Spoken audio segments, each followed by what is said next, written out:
we would love you to sponsor us out there. If you're interested in sponsoring our little YouTube channel, lkgstudios@gmail.com. That's the email. You'll get a prompt reply. We would look forward to working with you. Thank you very much.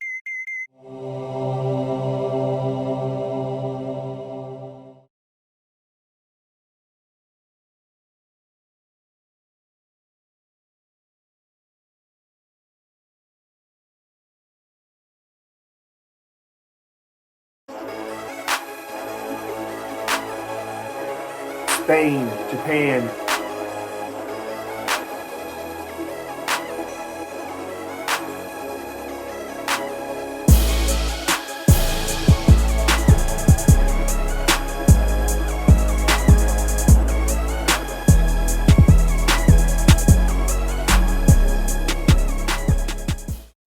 Today we have to listen to so many things, most of which are negative. But why not listen to something positive, something that charges your batteries, something that puts a smile on your face? LKG Studios presents Positive Energy Thinking on YouTube and www.lkgstudios.com. Here's some open and candid feedback. All right, Rodent Sports is back. We're going to take a look at the NFL playoff situation. We are not going to spend any time on the NFC South, the AFC South, or the wild card race in the AFC because it is too much of a mess. Do not go in there. Woo!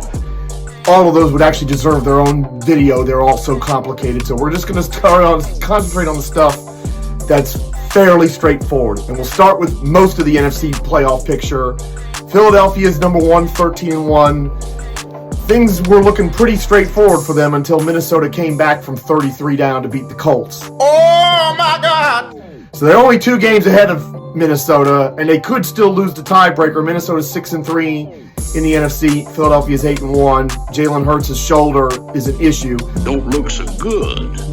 Philadelphia needs 1 win and 1 Minnesota loss, or 2 wins to absolutely clinch the number 1 seed in the NFC. They finish with Dallas on the road, New Orleans, and the New York Giants. Minnesota's 11-3. They would not be in the 2 seed if they had lost that Colts game because they would be losing the tiebreaker to San Francisco, who's right behind them. They need to stay in front of San Francisco if they're going to get the 2 seed because San Francisco's 8-2 in the NFC. So the tiebreakers are definitely favoring San Francisco in that case. Minnesota has the Giants at home, Green Bay and Chicago on the road. Good luck trying to figure out what Minnesota's going to do because they are kind of a fraudulent team, but here they are. They're winning all these close games. They're number 2. Then there's San Francisco, who's all like Minnesota's won their division. They're the hottest team right now. They have Washington at home, at Las Vegas, Arizona at home. I would expect them to win all 3. And if they do, they ought to get the number 2 seed. They'll get the number 2 seed as long as Minnesota loses once. So then we have the NFC South winner. We're skipping over that. That's the 4 seed no matter what. Dallas is the 5. They're 10-4. Now, they want to stay at 5 because they want to play the NFC South winner on the road. Things have gotten a little complicated for them. It didn't look like it was going to when they were 27-10 up in Jacksonville, but they've lost that game, and they're only a game and a half ahead of the Giants, who are 8-5-1. Now, they should take the 5 seed. 2 wins will definitely make it a certainty. 1 win makes it very, very likely. Dallas has got Philadelphia at home, then they're at Tennessee, then they have Washington on the road to finish. I think Hurts says he's good to go this weekend, and he'll play. So he says he's going to play, so we'll see about that. But I do think Dallas will get at least 1 win out of these last 3 and take that 5 spots. That leaves the final 2 spots, and that's where things get interesting. The Giants, having beaten Washington, not only have a game lead on them, it's essentially a 2-game lead because they have the tiebreaker with Washington. And because they have that tie with Washington, they're in a lot better shape than they would be. Because had they lost that game, they would have to worry about Detroit, who's got the tiebreaker on them, who's 7-7, and Seattle, who's 7-7, and has got the tiebreaker on them. As long as neither one of those teams win out, 1 win will get the Giants in the playoffs. And I believe they will get at least 1 win, and I would not be surprised if they beat Minnesota this weekend. So for me, the Giants are going to get at least 1 win. they're going to get in 9-6-1. If they get 2 wins, it's an absolute certainty. If they get 2 wins, they could at least think about maybe catching the Cowboys. We'll see about that. What? So then it comes down to Washington, the Lions, the Seahawks, who, yes, are still alive, but I think they're no chance, and I'll tell you why in a moment. And the zombie Packers, who are somehow still alive after beating the Rams last night. I'll tell you why I think they're no chance in a moment. So there's Washington 7-6-1, clinging to the last playoff spot, having lost at home to the Giants on Sunday night, as predicted by me. Thank you very much. They got to go to San Francisco. As I said, I think San Francisco is going to win that game. So Washington needs to win the last 2. Cleveland at home, Dallas at home. They certainly could. I'm not very bullish on that prospect in either respect. But if they win the last 2, that would leave them at 9-7-1, which means either Detroit or Seattle would have to win out to knock them out of the playoffs. Detroit have been beating the Jets on the road. This is their closing schedule. Carolina on the road. Carolina is still in that morass of the NFC South race. Chicago at home at Green Bay. The Green Bay game, of course, is now interesting because Green Bay are still alive. And your mind is sort of working overtime to try and understand what's happening.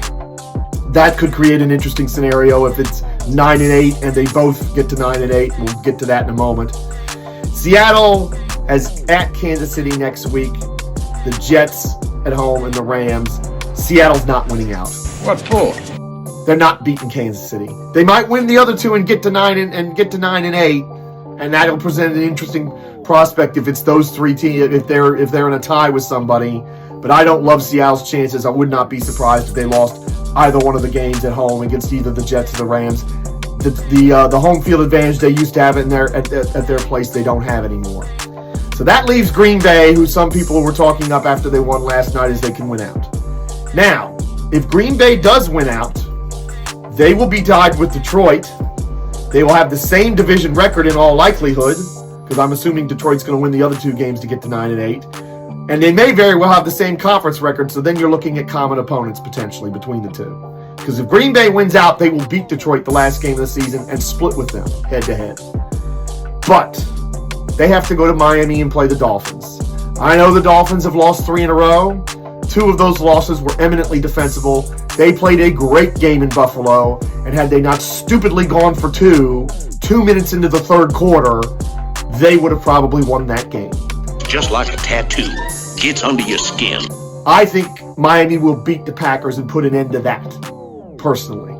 So for me, it's Detroit or Washington, because again, if Seattle only wins 2, Washington can win 2 and knock Seattle out, because they'll be 9-7-1, Seattle will be 9-8. So for me, it's down to Washington or Detroit.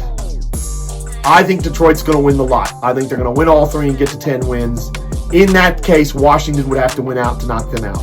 And I don't think it's going to happen. So for me, I'm saying Philadelphia 1, San Francisco 2, Minnesota 3. Whoever wins that mess in the NFC South 4, Dallas 5. I think you could have Detroit jump the Giants, because Giants might end up 9-7-1. Please, I don't have any time for any gossip now. Eh? Yes. That's it's gonna be Giants, Detroit 6 or 7. Choose your own adventure there. That's the way I've got it in the NFC. That's the situation there. Again, a lot of and what's interesting about this is that you've got so many games between these teams that are still left to play. Of course, if Philadelphia and Dallas have everything clinched, because Philadelphia is playing the Giants, Dallas is playing Washington, that could change things. So that's something that bears watching as well. So let's go to the AFC, and what I'm going to mainly concentrate on is the race for the top seed. I will add this. Cincinnati is 1 game ahead of the Ravens. Cincinnati's 10-4, the Ravens are 9-5. If the Ravens win out, they will win the division over Cincinnati, because they will have swept Cincinnati by beating them in Week 18. That said, given the health of Lamar Jackson, given the health situation of Tyler Huntley, I'm not bullish on the Ravens winning out. So for now, I'm kind of shoving that aside, and I'm talking about this race for the 1 seed, which is fascinating. Buffalo is 11-3. Kansas City's 11-3. Cincinnati's 10-4. Why does Cincinnati have a chance? Because they play Buffalo week 17, and they've already beaten Kansas City. Which means if Cincinnati wins out, and that means they win at New England, beat the Bills at home, beat the Ravens at home at week 18, Cincinnati will be no worse than the 2 seed because they will have beaten Buffalo head-to-head, and they could even be the 1 seed. Yes, you heard me right. The same Bengals that were struggling early in the season lost to Pittsburgh on opening day in a hailstorm of turnovers at home could be the number 1 seed. Ow! Now, I will say this. Cincinnati's comeback win against Tampa is not as nearly as impressive as you think. Tampa Bay imploded in that game. 4 consecutive turnovers on their side of the field, and that doesn't even count the botched fake punt. Cincinnati didn't have a touchdown drive longer than 40 yards until the last touchdown they scored when the game was essentially over. So, even though Cincinnati, New England might look like a mismatch to some people, do not rule New England winning out. And remember, New England's still in that crazy race for the playoffs as well.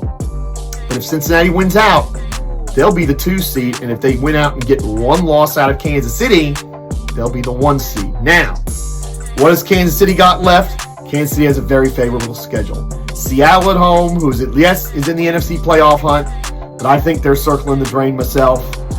Then Denver, who is wretched and is probably not going to have Russell Wilson. The one that is interesting is Las Vegas, because the Raiders are somehow still in this thing after that.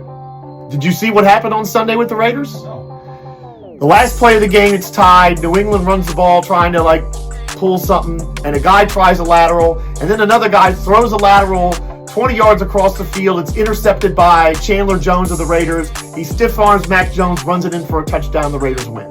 I always wear a Trojan when I go back door. And the Raiders, even at 6-8, are still a chance. They got to win out, obviously.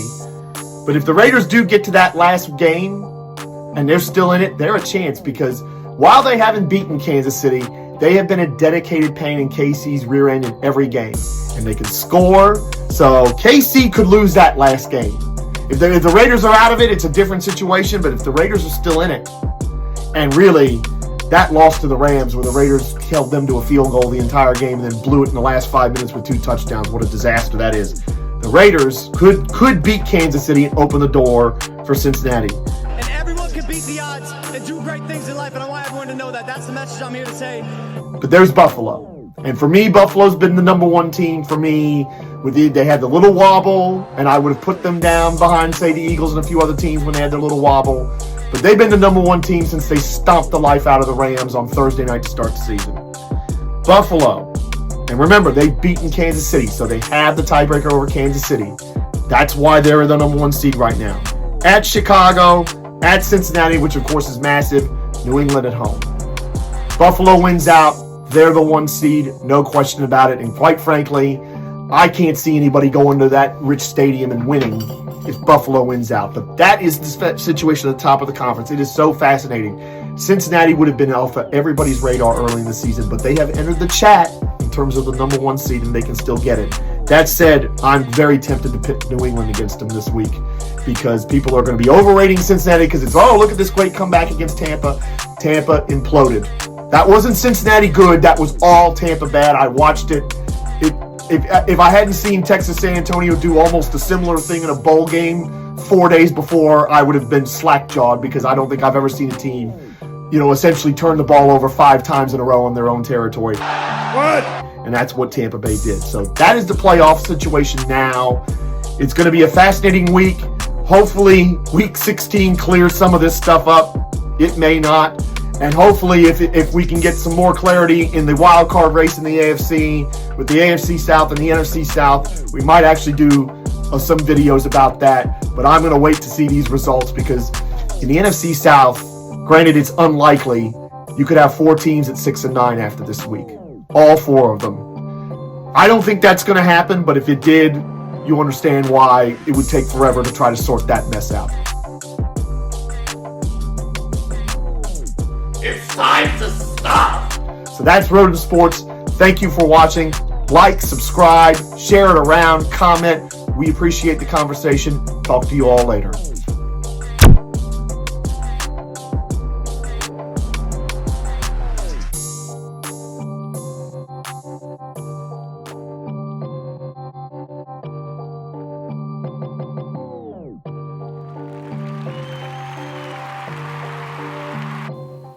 That's it. We're done, right?